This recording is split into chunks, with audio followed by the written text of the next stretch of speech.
ప్రార్థన చేయాల్సి మీరు అందరూ కూడా సంతోషంగా ఉన్నారు. నేను అభిషేకాన్ని నేను అనుభవిస్తున్నానండి.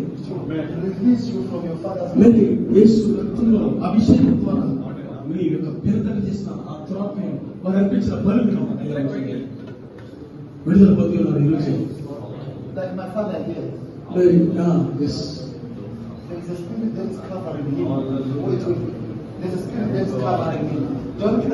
మీరు చెప్పాలి ఒక ఆత్మ ఒక విగ్రహాలను చదివిన ఆత్మ దైవజనుడి మీద పనిచేస్తున్నారని.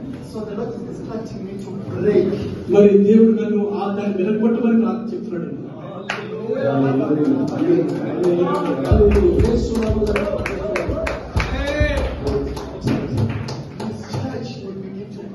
మరి ఈ యొక్క దైవజన సంఘం ఈ రోజు నుంచి నూతనంగా దీవించబోతుందండి.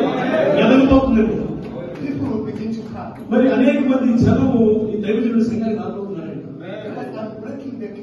మరి ఇప్పుడు నేను ఎందుకంటే ఆ యొక్క శాపాన్ని వెనకొడుతున్నాను. ఈ తండ్రి అర్పించిన ఆ యొక్క బలిని నేను వెనకొడుతున్నానండి.